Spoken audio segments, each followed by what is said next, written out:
Hi everyone, and thank you for purchasing the annual comprehensive financial dashboard. In this video, I will walk you through how to set up and use the template step by step. This is a detailed walkthrough, and I strongly recommend watching the video from beginning to end, along with reviewing the README tab for additional written instructions. This template is a little complicated and is designed for users who want detailed, structured financial tracking for a single year. This design choice allows for a robust budgeting system, detailed chart of accounts, and clean monthly and annual dashboards. It was intentionally designed for 1 year. However, if you're looking for a simpler dashboard with limited budgeting, then you can check out our annual or multi-year financial dashboard in my Etsy shop. Before we begin, let's talk about protected cells. Both Excel and Google Sheets versions include protections to prevent accidental changes to formulas or automated links. In Excel, if you attempt to edit a protected cell, you will see a message like this, and you can click OK. It will not allow you to edit any of the protected cells. In Google Sheets, it works a little bit differently, and a warning message will appear, and you must click Cancel or X. These protections help maintain the integrity of the workbook. If you're looking for stricter protections, then I highly recommend using the Excel version. If a protected cell is edited by mistake, you can always start with a fresh copy of the template. All editable cells will be clearly identified within each tab. So with that, let's begin with the Inputs tab.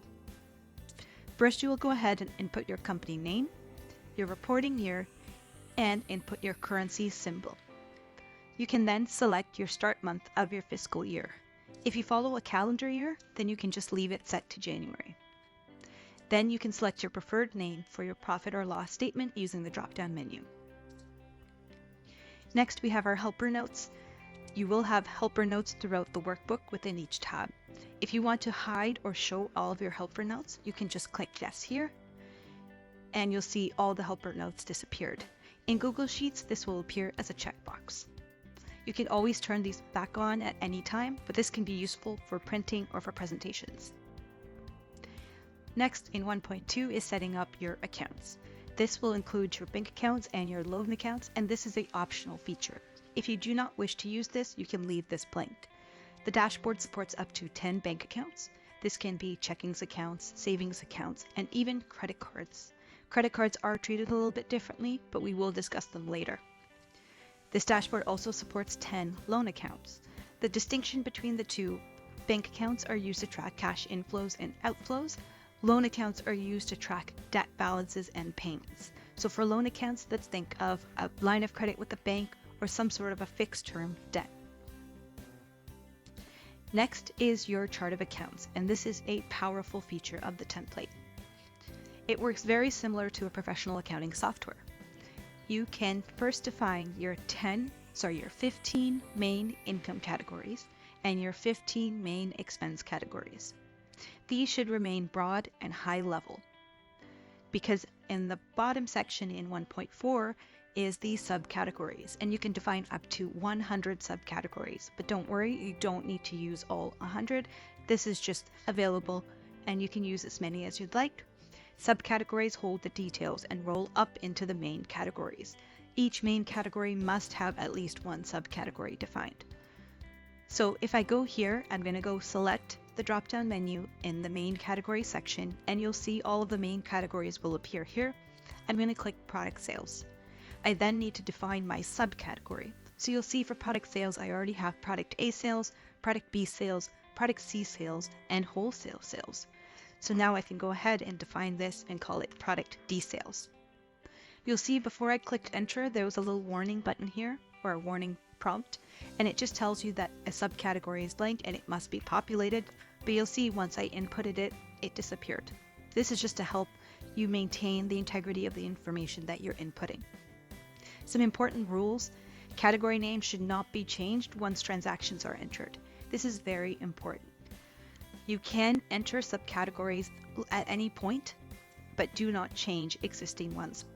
If you do decide to change them, then we will talk about this a little bit later and how you can prevent this from breaking any of the formulas. Subcategory names should be unique, so do not duplicate any names. Let's move on to the chart of accounts. So this is automatically generated from your Inputs tab. As you add any income and expense categories, it will automatically appear here in alphabetical order, and it's organized by main category. Use this as a clean reference for your business, and there's no manual inputs required for this tab. You'll see little helper notes as I described before. So in this case, it tells you that there's no input cells. If I go back and I do click yes here, you'll see my helper notes disappeared. Next, let's move on to the budget section. On the left, you will be able to enter your budgeted income by subcategory, so all 100 subcategories will populate here, and to the right, you will see your budgeted expense by subcategory. Let's just focus on budgeted income for this demonstration. All subcategories will populate automatically here and are presented in a chart of account style layout, so you'll see both the category and subcategory. You must enter your monthly budget here, and you can input it at the beginning of each month or at the beginning of each year. So in this case, you'll see in the inputs tab, I did input product D sales and it has populated here, and I can go ahead and input my budget for each month. All input cells are shown in white. Do not enter any values when there is no subcategory. So do not input any values down here if there are no subcategories defined here. Next, let's move on to the inflow and outflow log.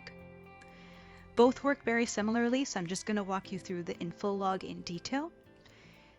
The inflow log will capture 3 different types of transactions.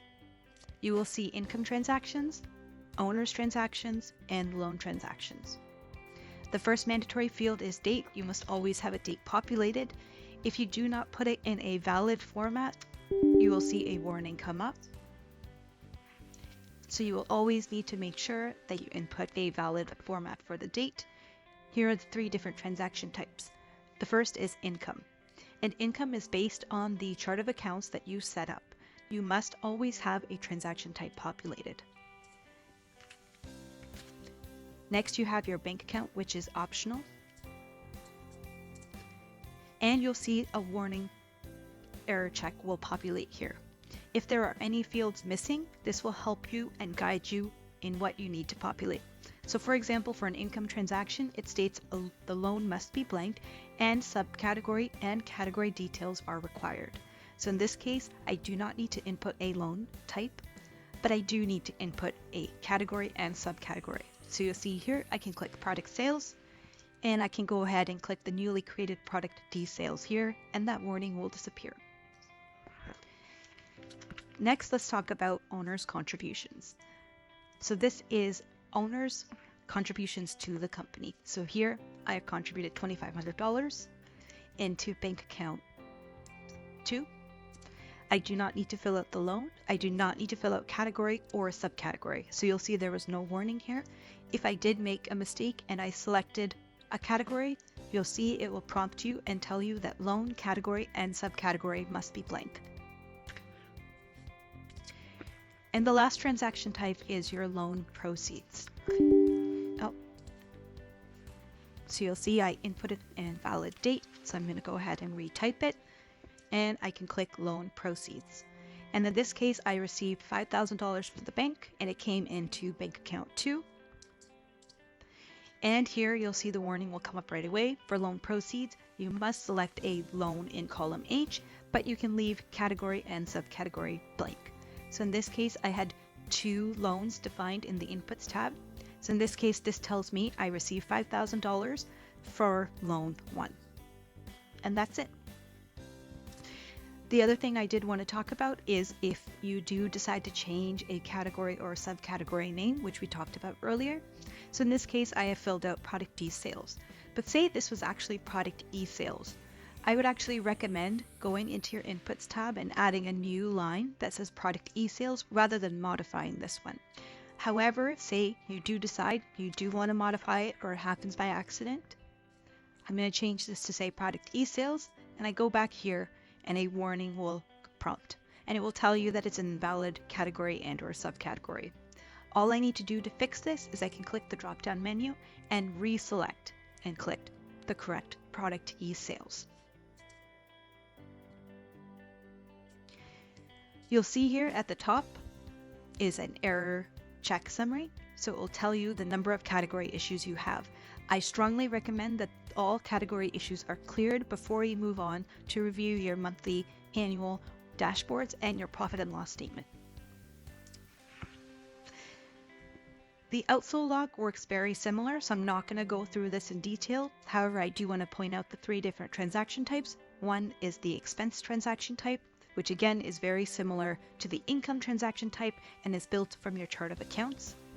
Next is your owner's draws, and this is money that you're withdrawing as an owner from the business, and loan payments are payments that you're making towards your loan. I would just think of it this way. Your inflow log is money coming into your business, and any money leaving your business or your bank accounts goes into your outflow log. Let's move on to the profit and loss statement. So you'll see here your 15 categories will automatically appear and your monthly income and expenses will populate. Here you will see your net income by month, and towards the bottom you will see your other cash inflows and other cash outflows that we just talked about. This clearly separates operating performance from cash movements such as owner contributions and loan activity. So you'll see both. You'll see your net income in row 41 and you'll see your net cash flow in row 53. Next is your monthly dashboard. You can go ahead and select any month of the year. So in this case, I'll select September. And you'll see at the top, all of your key metrics will automatically populate. It will compare to your budget in teal. Towards the bottom or in the middle, you have your total of 15 income and expense categories, and it will show your current versus your budget and any variances. To the left, you will see this in a visual format. And to the right, you will see your top 5 income allocation and top 5 expense distribution charts. Towards the bottom, you will have a monthly summary. You'll see that the selected month will be highlighted and all other months will be grayed out. So in this case, if I go ahead and select November, you'll see November will be highlighted and all other months are grayed out for comparison purposes. To the left is a monthly savings progress tracker, which is a high-level tracker towards your net income goal. And at the bottom is your detailed subcategory level data. So this will include all of your 100 subcategories. Next is the annual dashboard, and this works very similar to the monthly dashboard, so I'm not going to go through it in detail. The only difference you'll see here is there are no inputs in this cell. It will automatically display all of the information for your year. And you will see a monthly summary chart here, and it will have your income, expense, and net income, and you will have the numerical values just above. Again, at the bottom, you will have your detailed annual amounts by subcategory. To the right are your account reconciliation and loan balance tabs. These are optional tabs, so only watch this part if you wish to use this as a part of your template. The first is account reconciliations. As mentioned, you can reconcile up to 10 bank accounts. Bank accounts will be positive balances, whereas credit cards show as negative balances. So for example, here I have bank account 1. The only inputs for this bank account is the opening balance here and any reconciling items. So these are any items that you're not using your inflow or outflow logs for. So in this case, it will summarize all of your cash inflows and all of your cash outflows per month, and it will automatically recalculate your ending balance.